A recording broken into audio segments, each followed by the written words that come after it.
नमस्कार. जत विधानसभा मतदारसंघातील मायबाप मतदारांनी विधानसभेचा सदस्य म्हणून मला निवडून दिल्याच्या नंतर काही बाबतीमध्ये माझी जबाबदारी वाढलेली आहे. लोकांच्याकडून मोठ्या प्रमाणामध्ये अपेक्षा आहेत. मी विधानसभेचा सदस्य होण्यापूर्वी जेव्हा मी विधान परिषदेचा सदस्य होतो तेव्हा संक अप्पर तहसीलदार जे आहे यातून काही गावं उंदी अप्पर तहसीलदार यांच्याकडे वर्ग करून नव्याने उंदी अप्पर तहसीलदार कार्यालयाला मंजुरी मिळावी यासाठी मी मागणी तत्कालीन सरकारकडे केली होती.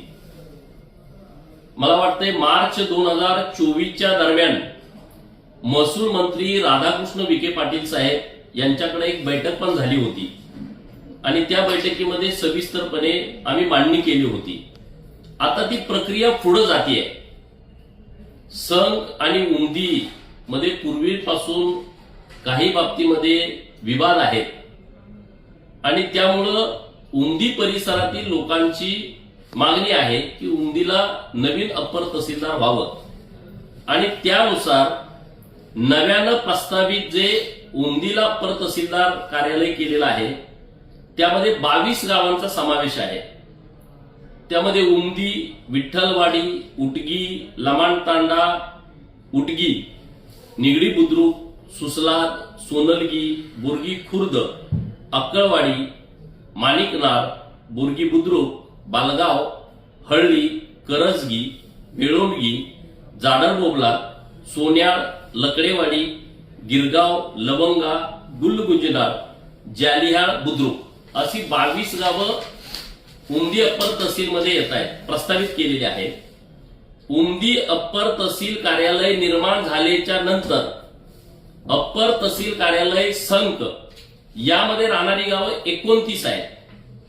त्यामध्ये संक, गोंधळेवाडी, खंडनाळ, दरीबडची, लमाणतांडा, दरीबडची, आसंगी तुर्क, कागनरी, मोटेवाडी आसंगी, धुळकरवाडी, अंकलगी, कुलाळवाडी, सिद्धनाथ, जालियाळ खुर्द, पांढरेवाडी, तिकोंडी, पांडोजरी, पारधेवस्ती, करेवाडी तिकोंडी, कोणतेव बोबलाद, करेवाडी कोणतेव बोबलाद, मोटेवाडी कोणतेव बोबलाद, कोनबग्गी, मोरबग्गी, भिवरगी, माडग्याळ, फसफेट, गुड्डापूर, आसंगी, जत आणि तिल्ल्या असे 29 गावांचा समावेश आहे. माझा स्वभाव कोणावरती अन्याय करण्याचा नाही. सर्व घटकांना न्याय देण्याच्या दृष्टिकोनातून हा आमचा प्रयत्न आहे. लोकांनी कोणत्याही अफवांवरती विश्वास ठेवू नये. आम्ही जे करेल ते योग्यच करेल. संघमध्ये वेगवेगळी कार्यालय यावीत यासाठीचाही माझा प्रयत्न सुरू आहे आणि त्यातील एक भाग म्हणून एक मोठं हॉस्पिटल आपण सरकारी प्रस्तावित केलेलं आहे. ते पण मंजुरीच्या टप्प्यामध्ये आहे. रेशीम प्रशिक्षण उद्योग केंद्र हे संकला व्हावं यासाठी वस्त्रोद्योग मंत्री महोदयांच्याकडे मी एक मागणी केलेली आहे आणि त्याच्याबद्दल सरकार सकारात्मक आहे. तर अशा पद्धतीचे वेगवेगळे निर्णय राज्य सरकार संघच्या बाबतीमध्ये घेत आहे.